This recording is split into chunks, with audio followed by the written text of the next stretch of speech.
Nation albanaise. J'en suis à la deuxième lecture. Et pour peu que vous soyez nouveau sur la chaîne, allez sur YouTube et abonnez-vous. Et mettez le petit pouce. Bon bref, qu'importe. Euh, exceptionnel, exceptionnel. Comme vous le savez, pour peu que vous suiviez ma chaîne, je me suis hyper spécialisé sur Oro. Et j'essaie de faire un livre sur l'homme pour, si je puis dire, expliquer de façon extrêmement pointue le fonctionnement de l'homme.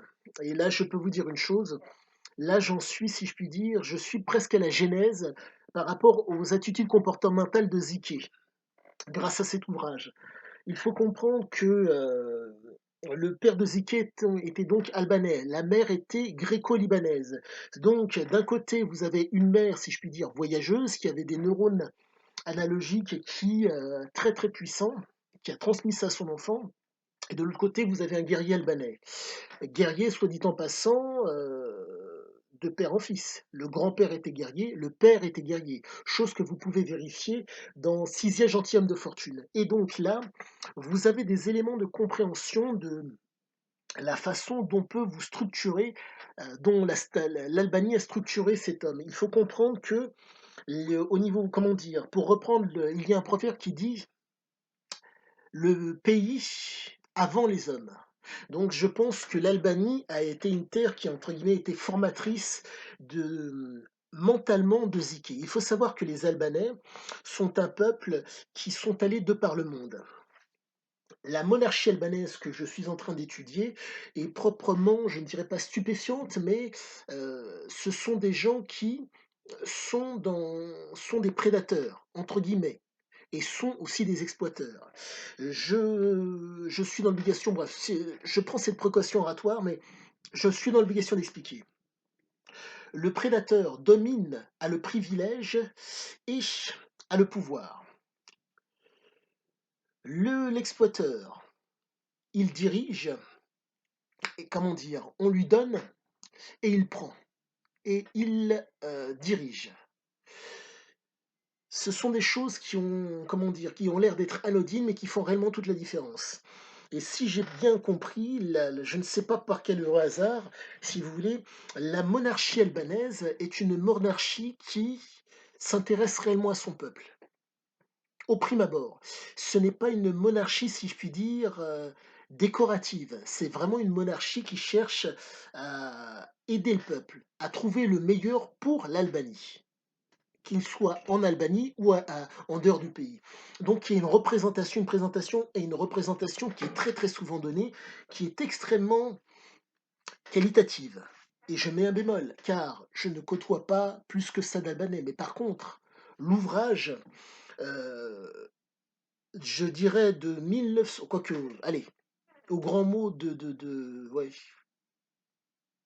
allez, de l'arrivée du communisme jusqu'à aujourd'hui, ça vous parle de l'Albanie, voire nettement plus, parce qu'il y a des références historiques d'une très grande qualité, telles que Mustafa Kemal Atatürk.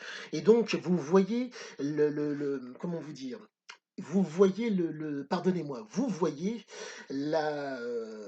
l'impact de tout cela sur l'Albanie, donc sur le grand-père, sur le père de Ziki. Et c'est proprement génial. Et vous comprenez que, d'après ce que m'avait dit la personne que j'avais rencontrée et qui m'a donc parlé de Ziké. Ziké vient d'un village, en tout cas, le père de Ziké vient d'un village qui s'appelle Vlora. Et, chose à savoir, ce sont des gens qui sont rudes. Ils ont un lever du coude exceptionnel. Chose que vous pouvez voir dans le documentaire Kanoun qu'avait fait Sizia Ziki. Ce qui veut dire que vous avez des gens qui ont réussi à développer, qui ont développé ce qu'on appelle une génétique de vulnérabilité assez conséquente. Qu'entends-je par génétique de vulnérabilité? Vous êtes en mesure de boire un verre, ça va aller. 2, encore, et 3, vous êtes en mesure de tomber. Peut-être que, et encore, je mets un bémol car je ne les fréquente pas plus que ça, sont en mesure de boire sans pour autant bouger et plusieurs verres et ne pas être, si je puis dire, sous la table. Ce n'est pas un trait, comment dire, spécifique à tous les Albanais, mais ça a l'air d'être un trait spécifique aux Albanais de cette région. Ce qui fait que vous avez des prédispositions mentales et physiques particulières dans cette région, tout en sachant que les Albanais sont allés de par le monde. Mère grecque, père albanais. Où se sont-ils rencontrés? Je ne sais pas, mais quoi qu'il en soit, il est né au Maroc. Les prédispositions génétiques de Ziké se sont exprimées pour moi au Maroc. Je vous parlais de l'épisode où le père est prêt à défendre femme et enfants, arme à la main, en plantant le drapeau français devant la porte au Maroc. Donc ils ont une espèce de territorialité qui fait que ils sont chez eux. On ne leur impose pas à eux.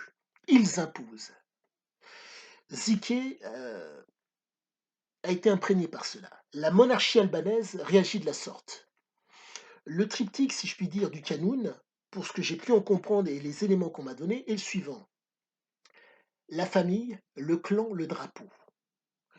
Maintenant, je vais aller dans un autre registre qui va vous permettre d'autant mieux percevoir les hommes. Le travailleur, le guerrier, le voyou. Et donc, ce triptyque que je vous décris vous permet de percevoir les choses d'autant mieux. Ziké a connu son grand-père, Ziké a connu son père, et Ziké, donc, les a vus en action. Ce qui fait que les prédispositions guerrières, durant l'épisode, pardonnez-moi, durant les événements marocains, le besoin d'indépendance du Maroc en 56 de mémoire, se sont exprimés. Il aurait pu choisir au même titre que son père une carrière militaire ou être un travailleur. Mais les jeunes guerrières se sont exprimées. En France, quand ils sont arrivés en France à Bordeaux, c'était donc la reconstruction, donc l'après-guerre. C'était la quatrième République. Résultat, ce cher Ziké s'est retrouvé dans un cadre où on cherchait à diriger les gens. L'approche monarchiste française, de par le biais de la République, a été instaurée. L'homme providentiel, De Gaulle est arrivé. Mais les habitudes de la quatrième République ont perduré un temps donné, malgré sa venue. Ce qui fait que vous vous retrouvez avec un homme à qui on dit tu dois faire, tu dois suivre. Je vous parle d'un guerrier, je vous parle d'un jeune homme avec une neuroplasticité de guerrier, albanais, mais qui est en France. Que se passe-t-il? Eh bien là, si je puis dire, il donne sa pleine mesure, quand il n'est pas en présence de ses parents. Pourquoi?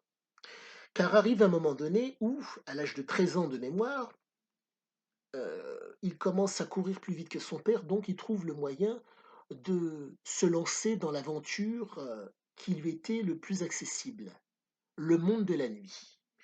Qui dit monde de la nuit dit, entre guillemets, activité plus ou moins illicite durant la nuit. Ce qui veut dire que quand vous dormez la nuit, eux sont en activité.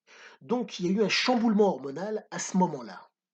Ce chamboulement hormonal fait que, pour ceux qui connaissent un petit peu la physiologie, pour faire simple, durant la nuit, vous avez donc génération de cortisol pour vous relâcher, pour faire en sorte que le sommeil soit, et quand vient le lever, il y a un pic d'adrénaline qui fait que vous vous levez pour repartir et qui descend. Dans le cas de Ziké, c'était pas le cas. Donc il faut comprendre que le mec a chanté d'une certaine façon son système adrénergique dès son plus jeune âge. Mais il n'a pu le chanter que à cause, pardonnez-moi, à cause de sa génétique guerrière albanaise et aussi grecque. La mère est une voyageuse. Ziké est un voyageur. Le père est guerrier. Ziké est un voyou. Et cet homme, si je puis dire, a une neuroplasticité d'un homme qui exploite, pas d'un homme qui est soumis. Vous avez le guerrier, sans être méprisant vis-à-vis de ses guerriers, le guerrier qui était le père était légionnaire, a voulu, j'ai l'impression, être en charge de sa famille. Qui dit être en charge de sa famille dit la défendre. La preuve en est, le père a cherché à défendre sa famille. durant les événements marocains. Qu'est-ce qui se passe? Heu, il y est arrivé, en les emmenant à Bordeaux. Résultat, j'ai l'impression que, le gène, en tout cas les capacités de Ziké étaient telles, le besoin de mouvement, le besoin de bougeotte était tel chez ces jeunes hommes, à cause, si je puis dire, des antécédents familiaux, des antécédents, albanais, qu'il a fallu qu'il les exprime. Mais pas, comment dire, en fonction de ce qu'on allait lui dire, mais en fonction de ce qu'il allait penser. Nous ne sommes pas face à un homme qui réfléchit, mais un homme qui raisonne. Comprendre, apprendre, connaître et savoir sont le propre du raisonnement. Ziké est un situationniste. Pour reprendre l'adage, c'est face au mur qu'on reconnaît le maçon. Je vous parle d'un homme qui part de rien du tout et qui, entre guillemets, arrive à se réaliser. Donc, il est obligé d'avoir une attitude qui fasse qu'il reste constamment dans l'exploitation de la situation. Donc, un homme fort, un homme viril, sans être dans le mépris, une chiffre molle qui se retrouve dans une situation où il faut assurer, je m'avance, je pense que ça peut être difficile. Un homme viril, un homme qui en impose, un homme sans gêne, un homme intelligent, un homme manipulateur, dans une situation inconnue, je pense que ces prédispositions guerrières font la différence. Et donc, par rapport à cet ouvrage sur la famille albanaise, enfin la monarchie albanaise, ils ont été donc en exil parce que le régime communiste a pris place de mémoire en 1939. Chose à savoir, euh, ils se sont exilés, mais ils se sont exilés en conservant, si je puis dire, certaines habitudes royales de monarques, qui fait que ce ne sont pas des travailleurs, mais ce sont, ils oscillent entre le fait d'être des guerriers et limite, je ne dirais pas voyous, mais presque. Il y a des passages dans cet ouvrage qui sont d'une beauté, mais vous n'avez pas idée. Vous voyez le côté viril de ces hommes, le côté limite absurde, qui fait que il ne pouvait qu'être royal. Un exemple très simple. Il y a, c'est-à-dire la Seconde Guerre mondiale, un certain Casim. Le bébé de la famille royale a du lait. Mais le problème, c'est qu'ils sont dans un espèce de bunker où il n'y a pas le lait. Il faut que l'homme ressorte du bunker, aille chercher le lait qui est dans l'immeuble et il y a des bombardements. Le mec y va. Force morale, force mentale énorme de ce garde du corps au service de la monarchie, fait qu'il y va, il ramène le lait et en sortant de l'immeuble, bombardement sur l'immeuble. Le petit a pu boire son lait.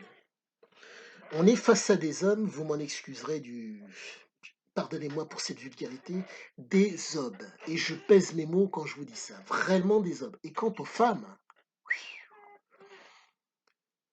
on dit que tout un grand homme a une femme exceptionnelle derrière lui, mais les femmes doivent être des exceptionnelles, exceptionnelles. Parce que maintenir le niveau de vie qu'ils ont à l'étranger, c'est extrêmement difficile. Mais ils y arrivent.